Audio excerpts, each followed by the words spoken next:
this is the place. This is where Radio House was. Do you know how long this station's been around? I believe the year is 1947 when it started.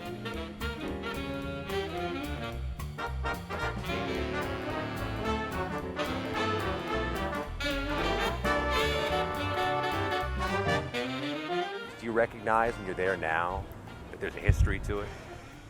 Certainly. There's a big canvas when you walk in the door that's in the middle of the stairwell that has these kids sitting in this old truck, in the bed of this old truck. And it says WAER, welcome to WAER.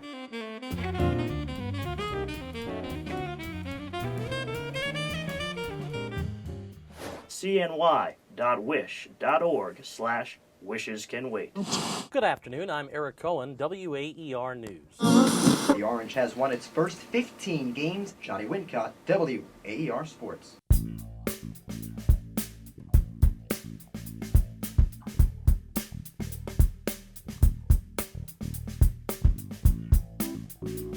Tonight's presentation is The Necklace by Guy de Maupassant. It was 1959 when I became program director of the station, and the Quonset huts were left over from World War II. We always felt that we had significant ratings but couldn't prove it. We ran this business like a real professional business, and we pretty much had no adult supervision. And we decided we'd go to Woodstock. He said, you know, we debated a lot over you. We weren't sure a woman could really do the job. Really? Really. WAER became the source of news for what's going on campus and the protests and so forth. There were some people in the administration that wanted to say, just give it back to the students. And you know, I said, you can do that. I personally won't stay, but you can do that. Females were not accepted in the sports department. I forced my way in. The students of that era felt the rug had been pulled out from them, and many of them had come to Syracuse simply to work at WAER Radio. We put everything we had into that station, trying to be creative and trying to create the best product that we could. To us, that was our station, that was our baby. The training you got at WAER made it really easy to get a professional job. What a 48 hours it has been at the Carrier Dome. There's a lot of college radio stations where the best thing you get to do is the field hockey. The Orangemen are going to the Final Four! Here in Syracuse, it's big-time college football and basketball. I'm really not aware of any other radio station or college or any other that has the kind of legacy that we have in terms of putting individuals in the broadcast workplace. If you're at WAER now, is there pressure knowing so many people came before you? They were so hungry, they live in this place. It's a little bit of pressure, but it's also more motivation than anything. I want my picture next to theirs one day. Miracle Microphone. You're listening to FM 88.3 WAER Syracuse. The impossible history and history makers of WAER. It was a big day for radio.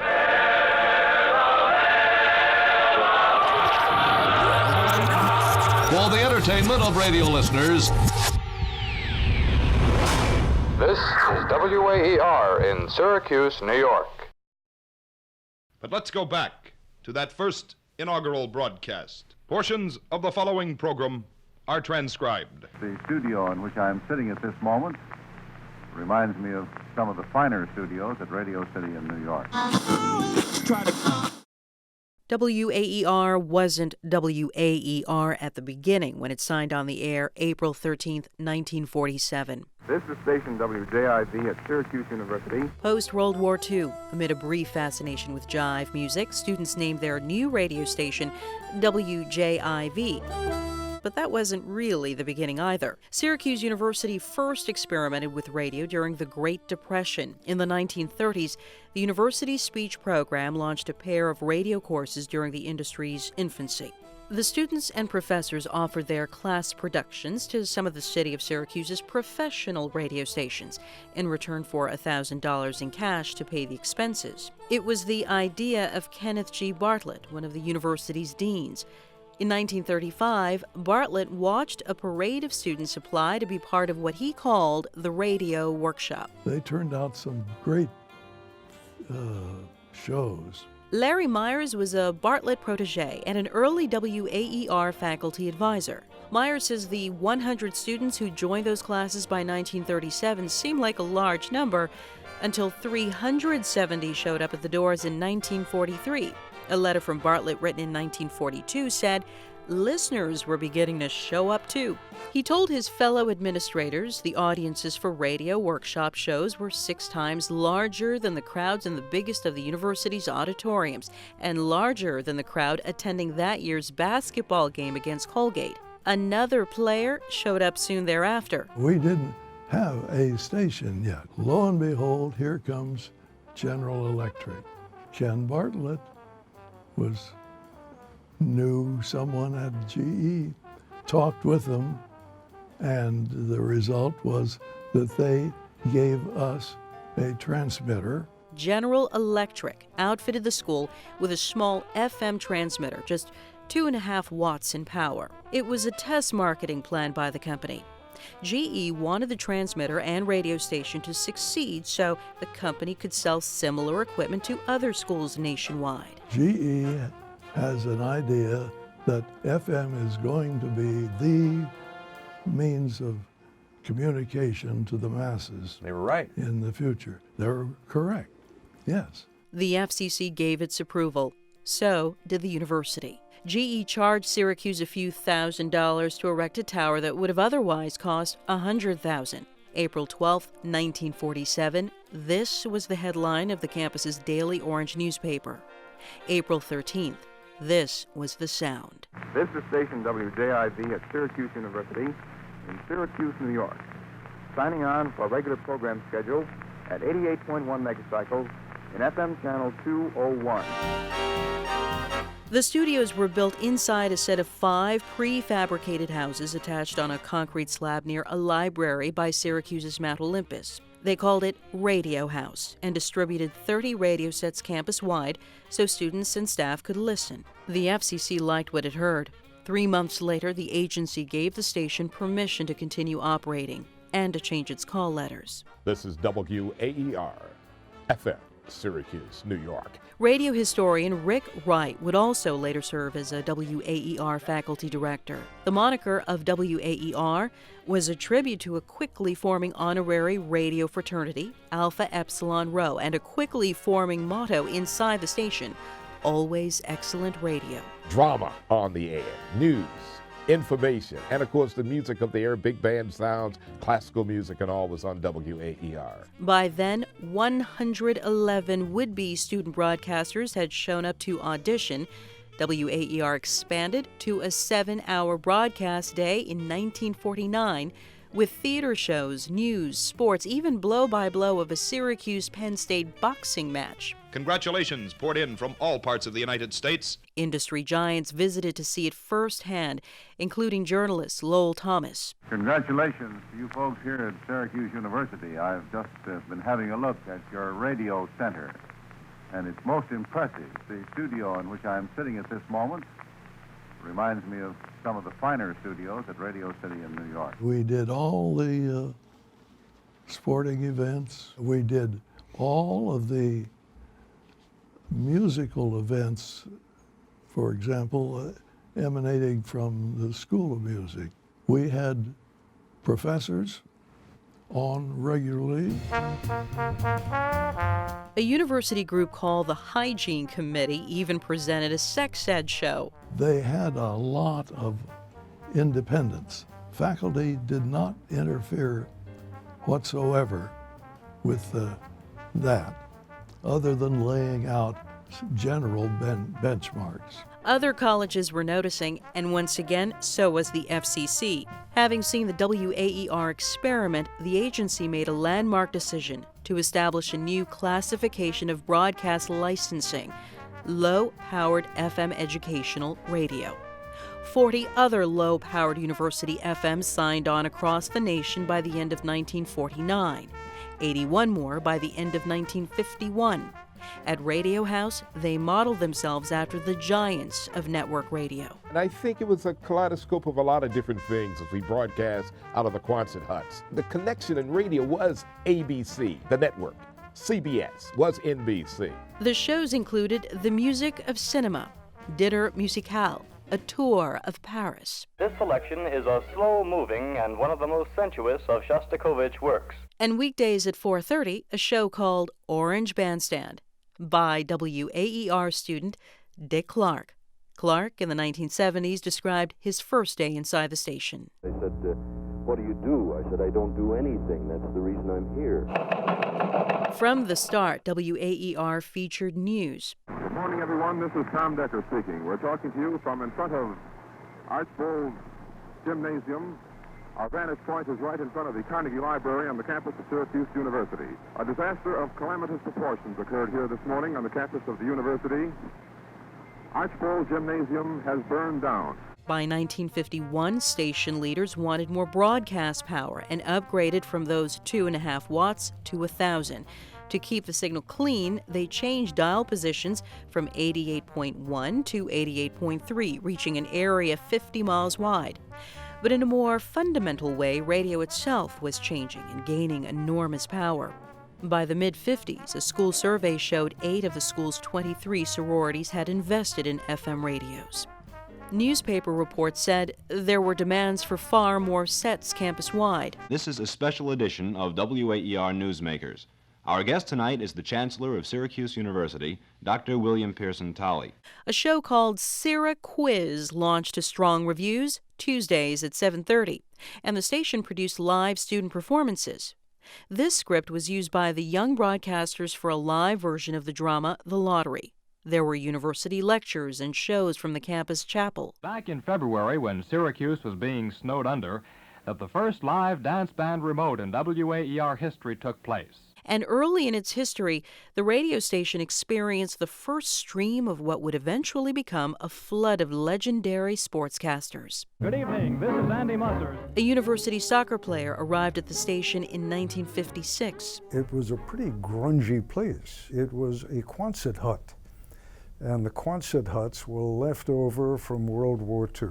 He would eventually become WAER's program director. All these people, these throngs of people who came in and out, and were putting these programs on the air all day long. Ted Koppel launched a new program during his tenure. As the Cold War peaked, Koppel envisioned a show to teach students and the community about the Russian language.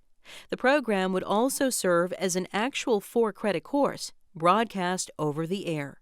7 p.m., Mondays through Thursdays, a professor of Russian language was at the microphone. I sort of felt a compulsion to put something different on the air. With the approval of then University Chancellor William Tolley. The whole notion of dealing with the Soviet Union was sort of paramount on everyone's mind.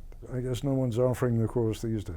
Every few years during WAER's first generation, a wave of new students would change the programming and the focus of the station. The programming evolved as the university and community did. As Syracuse football rose to new heights, WAER expanded its play-by-play broadcasts and sports shows, giving new prominence to voices like Hank Greenwald. Syracuse with its back to the wall in every way possible. By the early 60s, the station would broadcast every varsity basketball game home and away under the guidance of sports director Len Berman. Before his graduation, Berman told the student newspaper he hoped one day to broadcast professionally in New York. About a decade later, he launched a legendary career at NBC in New York. But the sports teams and sportscasters were not the only ones changing on campus by the mid-60s. Equal rights and civil rights movements would reach Syracuse too, and so would political protests against war and authority. We knew that we were at the eye of the hurricane, if you will. We knew what was going on around us. Students tried to take control of more levers of power at their school. Within a matter of a few days, the students had set up barricades blocking entrances to the university. The future of WAER would look and sound much different. Saigon sources report a total of 11 Americans were killed and 11 others wounded today. And the unrest would eventually lead to a showdown and a shutdown inside the station. October 1962. This is WAER, 3,500 watts, now serving all of central New York. WAER grew in the early 60s with a power hike and with a new 90-foot tower above the university's Day Hall, where 50 years later, the tower remained. Every Sunday afternoon, WAER brings you Cross Concert. Engineers install teletype machines for the newscasters and new cart machines for production. Students also expanded the broadcast schedule from 2 p.m. to 1 a.m., weekdays and weekends. This is Marv Albert on a program called Communicate. The new weekend shifts were tricky to fill. Senior staff were required to rotate Saturday night duties. One staff memo read, "No excuse short of death. Yours will get you out of this obligation." The sound of the station changed slowly and steadily from this. Good evening. This is Ted Koppel inviting you to join us on the FM Radio Theater. To this. This is your left channel. This is your right channel. Stereo. WAER launched a more modern stereo sound, playing newer records. But even as the sound of WAER was evolving, not all of WAER was evolving. The station maintained separate rosters of men announcers and girl announcers. Male staff would, during some years, vastly outnumber the females. Women announcers are a rarity on WAER. And as the men served as news anchors and sports play-by-play stars, some of the women's roles on air were limited. Here with me tonight is another of our on-campus hostesses, Joan Roden. Joan, what have you been doing here? Well, Ginger, I produce on campus. By the end of the decade, more young news women would break through. I didn't think it was that big a deal when I was doing it. Laura Hand became WAER's first female news director. I just, applied for the job like everyone else and got the job. But she would later discover some station leaders had tried to block her appointment. He said, we debated a lot over you. We weren't sure a woman could really do the job. Really? Really.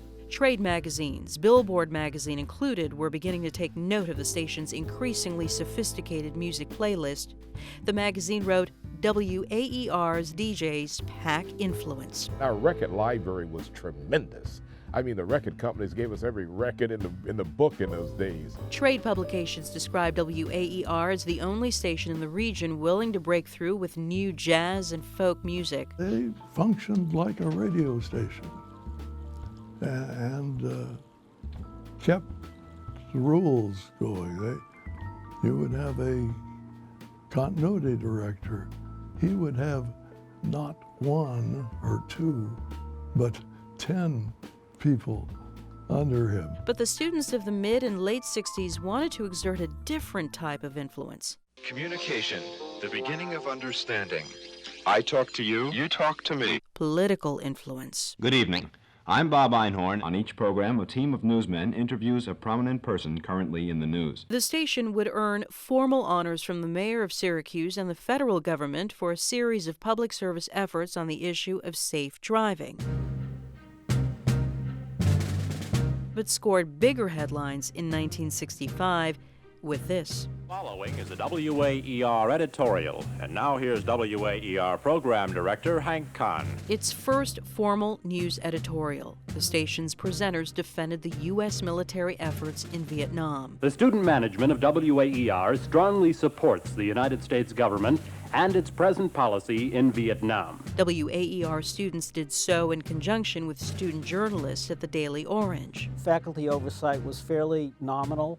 It didn't change. The students who managed the station at that time, there were student news directors, sports directors, music directors, and program directors.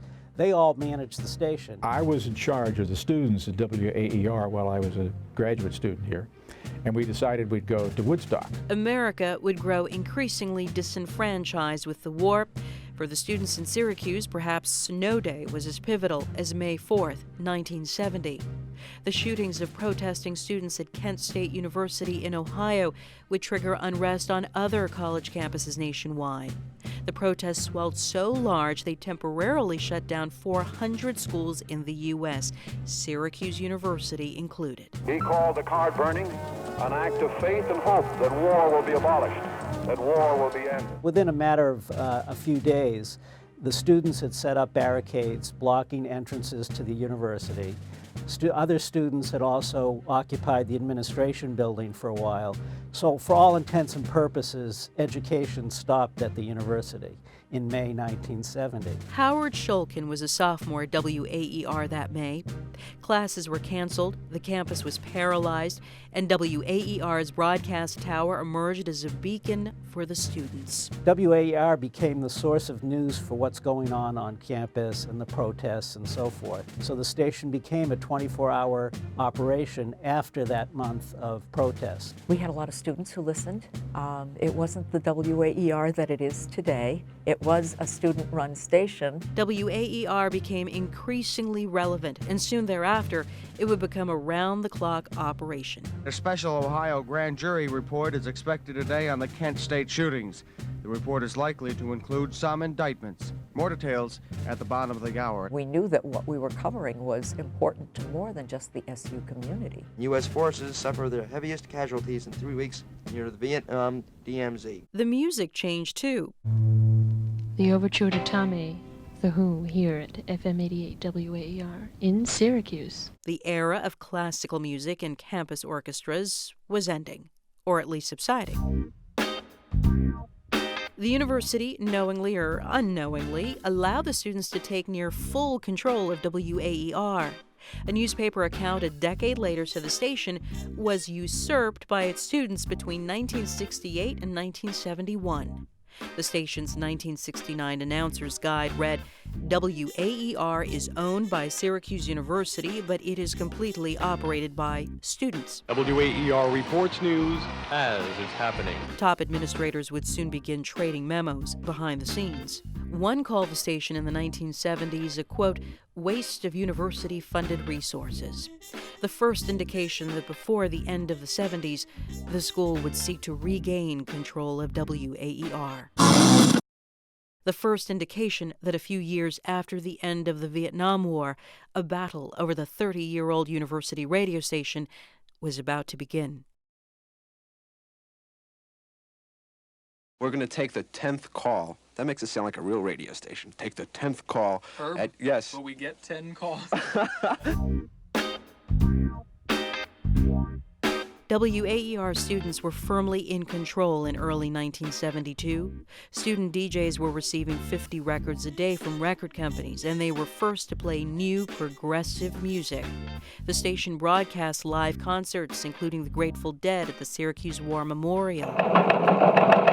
The previous era's hour-long programs featuring university administrators. Our guest tonight is the Chancellor of Syracuse University, Dr. William Pearson Tolley. Were being increasingly replaced by shorter newscasts and quick-hitting features. By 1972, there were 21 daily newscasts. Presidential candidate George McGovern has arrived at the plaza. He'll be addressing a crowd of some 8,000 or more people. You got to experiment, find out about yourself, develop a personality on the radio. As the station's sound evolved, so did its audience. A 1972 Daily Orange article listed WAER as the most listened to FM radio station in central New York. WAER, Syracuse, your station for SU Sports. Among the broadcasters making a mark, a student named Bob Costas, who in addition to calling university sports, contributed to the newscast. Costas and his classmates were also the final students to work inside the original radio house, including Herb Weisbaum, station promotions director. Created a brand new poster and a logo. It had the old Cathedral radio. We decided to call ourselves Progressive Entertainment and Music, and of course we were FM 88. Good afternoon, this is a WAER News Special. I'm Herb Weisbaum. The old World War II-era Quonset huts were falling into disrepair. WAER was in an old facility, but that's okay because if you don't have all the new bells and whistles, you spend most of your time thinking of ways to make do with what you have. The station would shutter the original radio house in 1973. A new facility for WAER opened in 1973 inside the Newhouse School on its 4th floor. The brand new, beautiful Newhouse 2 studios, gorgeous facilities. But you know, it wasn't the equipment.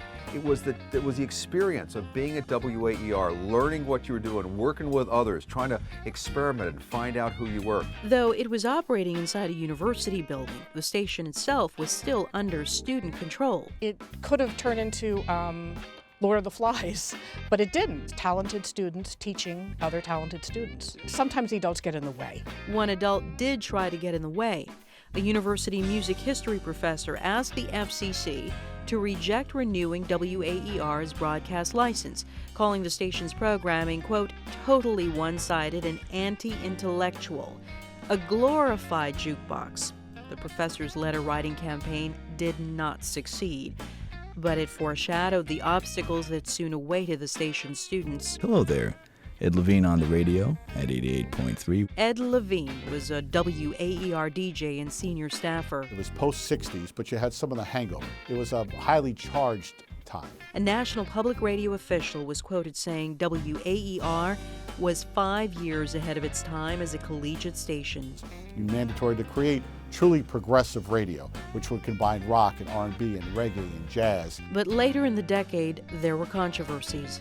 A new program called Orange Crush triggered the threat of a trademark infringement lawsuit from the makers of Orange Crush soda. And in one year's staff elections, students chose 14 WAER senior staffers, but only 2 were minorities. Newspaper reports said an agreement was reached between station managers and a student diversity organization to ensure more diverse programming in the future.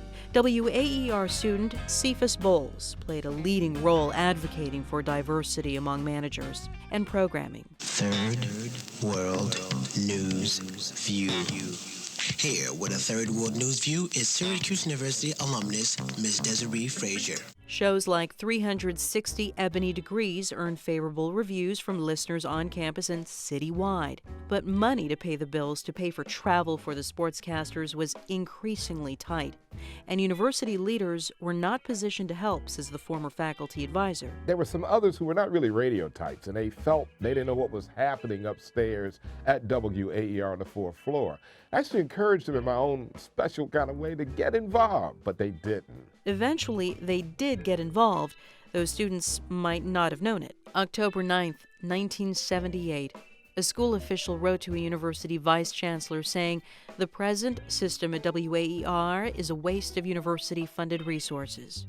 A few months later, he wrote a memo to the chancellor's office questioning why Syracuse University didn't take control of the station.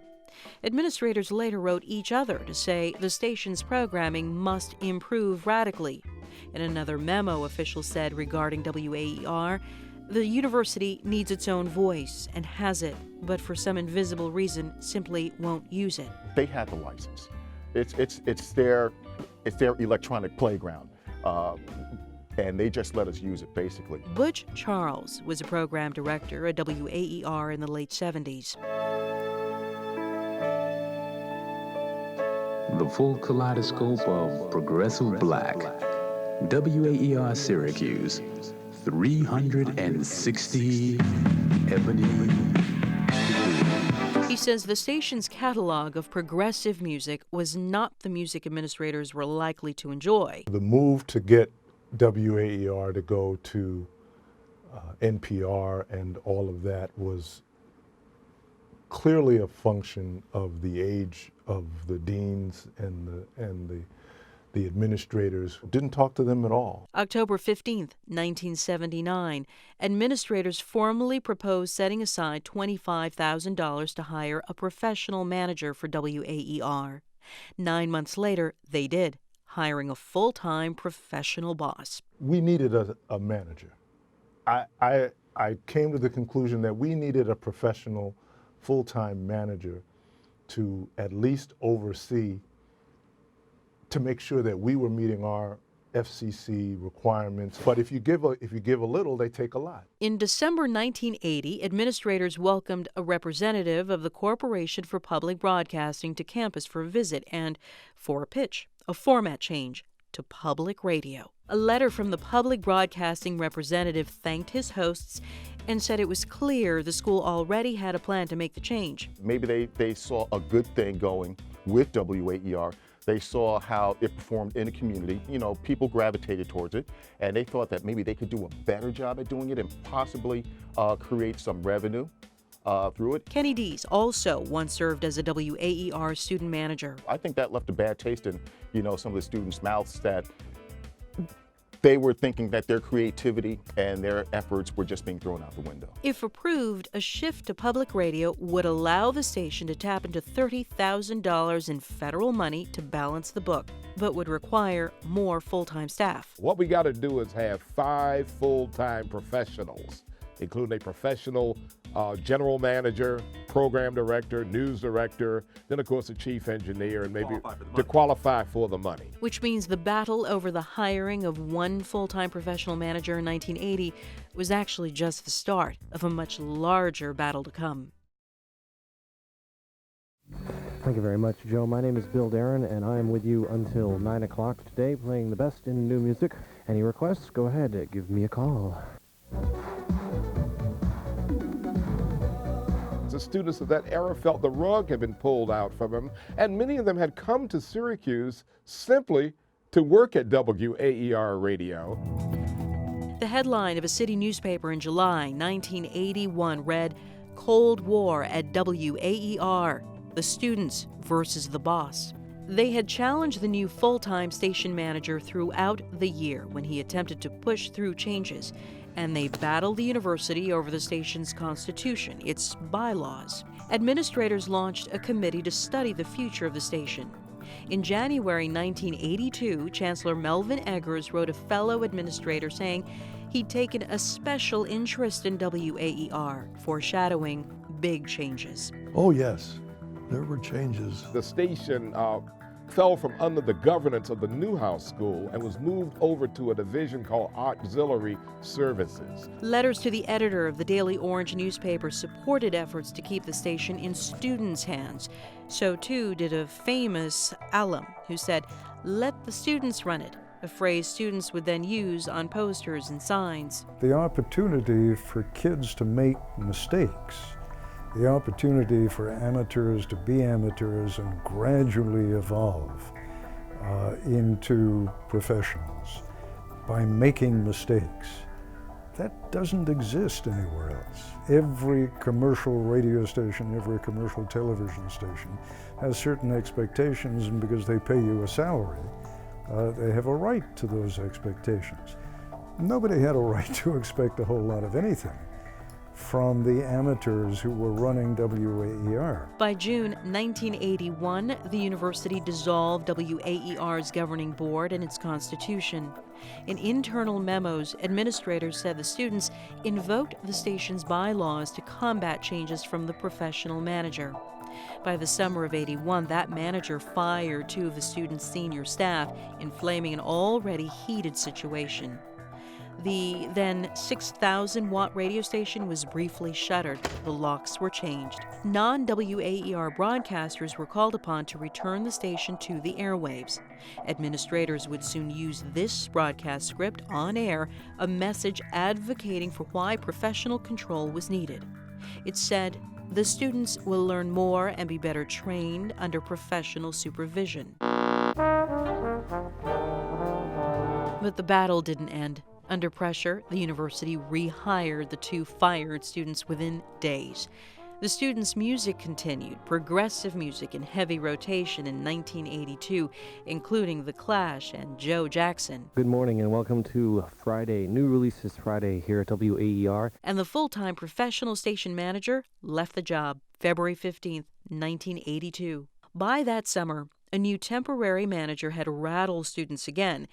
He reduced the hours, the paid hours, of WAER's student engineers. Soon thereafter, in August 1982, the university ushered 4 job candidates to campus. Each was seeking to be the next professional manager of WAER. To us, that was our station. That was our baby.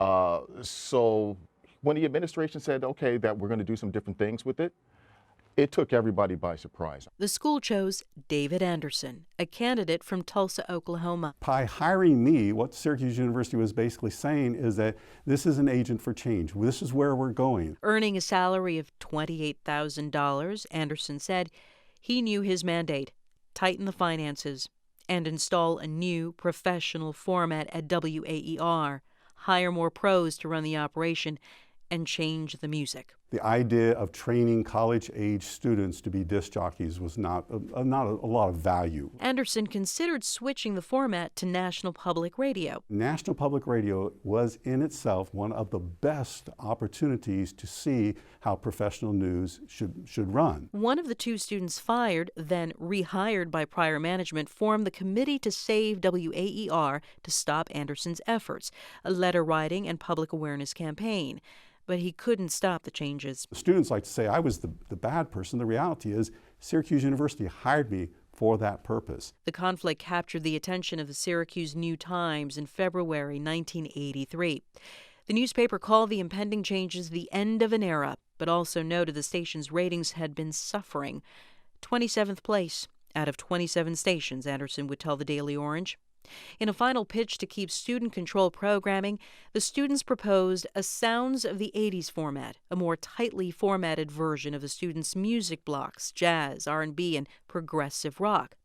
After a one-day test run, Anderson recommended what he called a compromise. Students would maintain 3 hours a day of programming featuring their new format, but only in the overnight hours. A month later, the fight ended. April 1983. Anderson fired some of the students who were battling him, and he pulled WAER off the air at 3:18 p.m., April 22nd.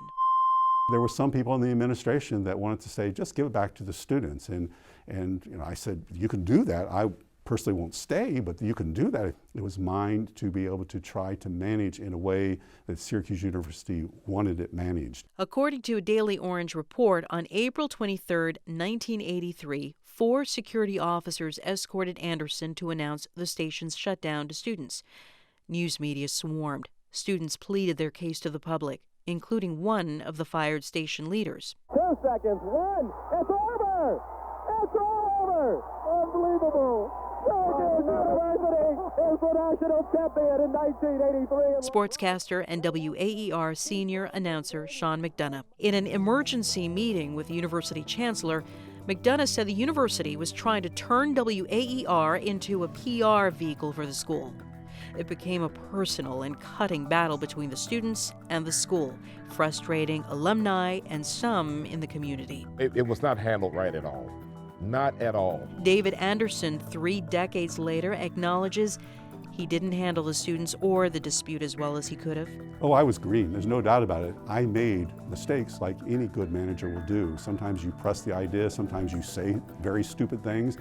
And I had a very strong ego. I'm relatively tenacious. When I get on a line, I stay on that line. Though station staffers occasionally powered up the transmitter for live sports play-by-play, WAER wouldn't return to the airwaves full-time until June 1983, with its newly hired professional staffers and its new NPR format, jazz music. It was a tough time. Stressful, absolutely. But the station would have access to a new pot of money to underwrite the station's sports coverage. The university and David Anderson's vision and plans were about to be put to the test.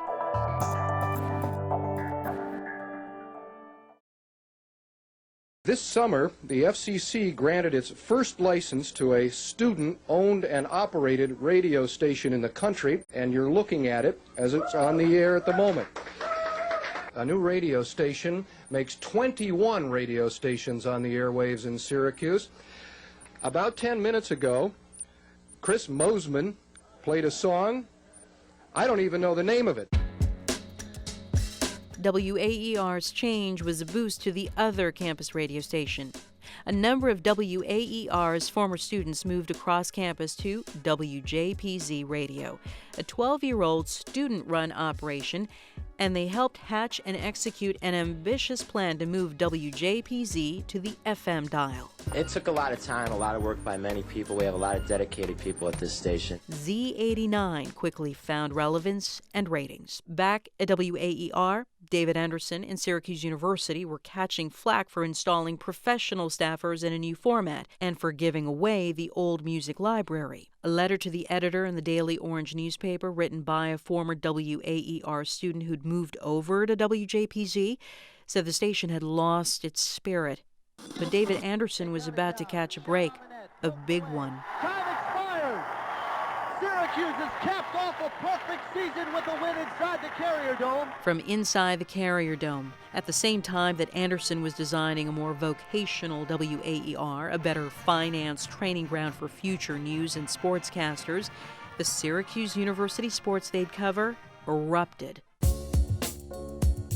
You had the sort of rise in popularity of Syracuse University sports, and that could be led by both basketball and lacrosse. I mean, lacrosse was a powerhouse back in the 80s. They had 5, make it 6 national championships for the Orangemen. The rising Big East Conference launched Syracuse basketball into the stratosphere, and WAER's sports department, entering its 5th decade, rose with it.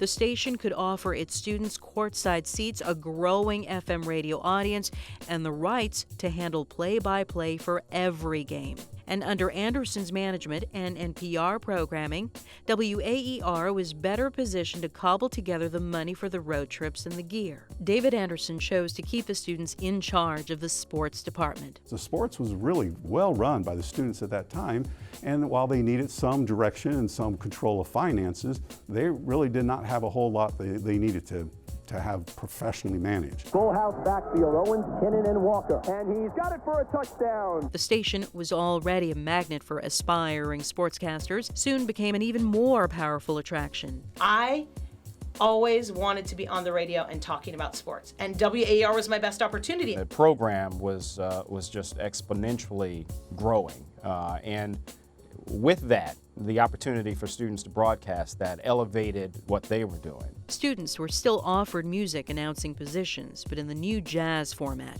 News programming was now under professional control as well. Within a year, the station won Associated Press awards and later earned Syracuse Press Club honors, and with professional guidance.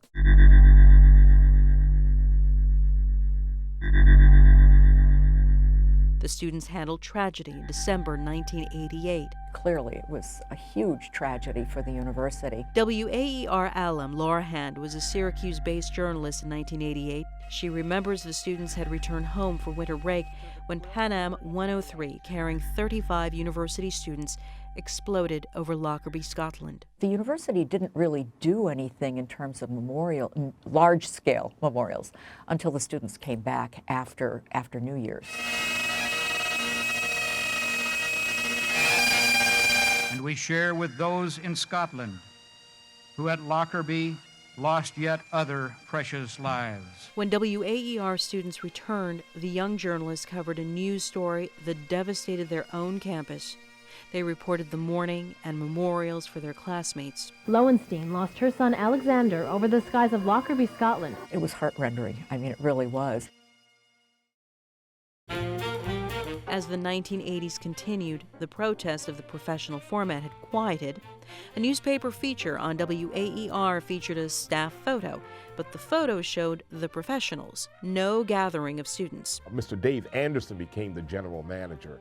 And then when Dave became general manager, the station got even further from the Newhouse School. But students kept coming, and a growing number of them were filling the back office of the 10-year-old Newhouse offices of WAER, the sports department. But one battle of a prior generation resurfaced. It's a big game, a long-time rivalry here against Syracuse, and the crowd will definitely be a factor. A female sportscaster reported struggles to get opportunities on the air. The Syracuse Chiefs chalked up another victory last night over the Pawtucket Red Sox. A student from California named C.J. Silas. All I wanted to do was fit in. Walking into the sports department, never was comfortable. Not once. Silas says the person who helped her break through and helped other women sportscasters of the 80s and 90s do the same was David Anderson. Dave Anderson was always encouraging. If they didn't put the pros in charge in the mid-1980s, I probably wouldn't have even gotten a game. I probably wouldn't have even had a single tape listened to. We've seen that in the professional world, that there for years, professional sports women were not allowed to have their careers. And not that WAER was the vanguard on that, but I do believe it's one of those places where we really started the idea that women can do sports, and they can do it very effectively. Later in his 11-year tenure, David Anderson would suffer a heart attack, which he said was a result of the stress of running WAER. I died there on the table, and fortunately I had doctors and nurses and paramedics that were very, very good, and they brought me back. Among the issues weighing on Anderson near the end of his term, an ambitious effort to raise WAER's broadcast power to 50,000 watts. I want it to be a regional station. I wanted WAER to have the impact in the region. Finalized in the mid-1990s, the power upgrade spread WAER's signal into new swaths of upstate New York. But it caused some static with WAER's neighbors. Actual static. The station's audio bled into other household electronics, phones on campus, and cable service in the city. David Anderson's tenure ended in 1995 when, amid fast-moving changes in the radio industry, WAER faced a choice: evolve or fade away. All right, guys, we're going to run you through the board to test your levels. Can you flip it into program for us? Either flipping in 3, 2, 1. Levels look good, Tom. Levels look good. Despite dramatic changes at WAER in the 1980s and 90s, the station continued to recruit students by the hundreds. By 1995, they were under the guidance of new general manager Joe Lee. Lee says sports play-by-play assignments at WAER became an even larger attraction. It was a sort of self-perpetuating program. You have students running the program, students managing the program, students designing every aspect of the production. This entity just perpetuates itself year after year after year. We hire a student as a sports director, and that person, he or she, puts together their staff. And again, they design everything. The Syracuse men's basketball team made it to the NCAA Final Four in 1996, putting 2 WAER broadcasters courtside for it in East Rutherford, New Jersey.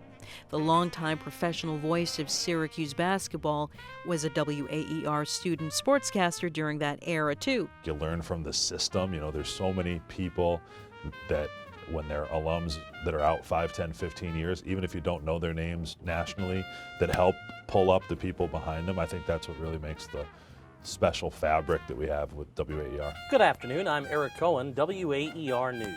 Eric Cohen was a WAER student sportscaster in the early 90s and stayed a full-time staffer for more than 2 decades. Students for the first time ever called a Syracuse NCAA basketball championship in 2003. McNamara in the front court, being doubled, back to Anthony, he'll launch a 3! Oh, baby! WAER outgrew the corner office space in the Newhouse building after the turn of the century. The studios were closed.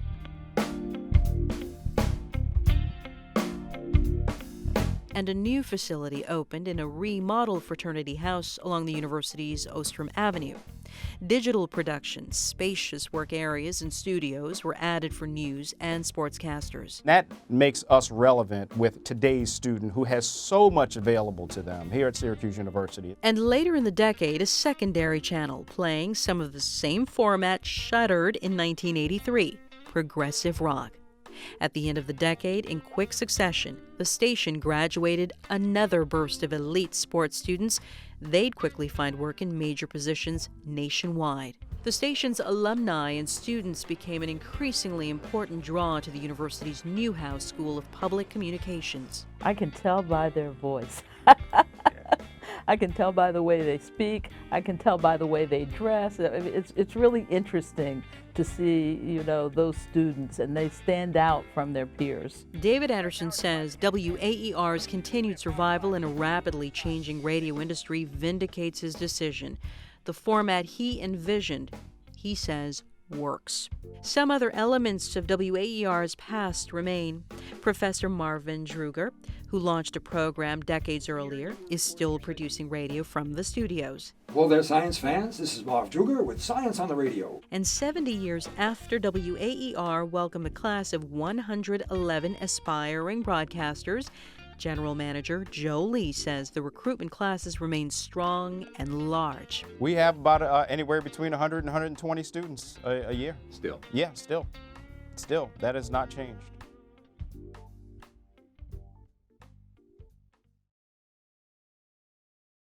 Eric Cohen, glad to be joining you on this Wednesday night. Well, we're just scratching the surface tonight here on 88.3 FM. WAER looks so different than it did decades ago. April 13th, 1947 was a big day for radio. And it sounds so different. The Orange has won its first 15 games. But the students then... People were very passionate about it. We all put our all into that station. It was the opportunity. We knew that we had an impact on the community. And the students now... I instantly knew it was an organization I wanted to work for. ...say things that sound so similar. The work is awesome. All of us had big dreams. The place was exciting. The place was fantastic. The students who started WAER were as passionate as the students who transformed WAER. The students who were fired from or once protested their treatment at WAER still remember the twists and turns of the station's history. They are vocal about the good and the bad, and they remain passionate about such an unlikely thing. A radio station and radio signal that started as a 2-watt experiment. Students from 4 generations call it a transformative experience. Students still have a zest and a passion for doing this. I remember that I spent long, long hours there because it was a commitment. Some kids were there all day. All day. Live in the place. All day. Is it still like that? Oh yeah. You'll have kids that sleep on the couch downstairs. Alumni gather together for reunions, including this one featuring Bob Costas at Rockefeller Center. All of us recall the WAER days, not just because it gave us a chance to hone our craft, and that was really important, but for the sense of camaraderie. The former students pushed out in the power play of the early 80s have formed a social media group to share memories and opinions on the abrupt end of the student-run WAER. I still run into people who will either recognize me or hear my name and say, oh yes, I remember you from 360, or I remember you from WAER. WAER has formed a Hall of Fame, which includes titans of broadcasting, including one of those students at the center of the station's battle of 1983. It bothered me when the station changed that there was going to be a lot less opportunity for the people to follow. But what I've seen is it's still a great place, and I'm really appreciative of the people who run it. And over decades, families of alumni have formed, including husbands and wives who met while working together at the station. Everything I have, everything from my career to my wife to my daughter to my life, everything is because of WAER. And as Varun Ragapathy says, he's discovered there's a powerful alumni network. The people around me are really good, and they push me to be the better. Decades later, Larry Myers says this is exactly what he envisioned when it started. Did you think it would last 70 years? Oh, sure. Forever. It's as simple as that.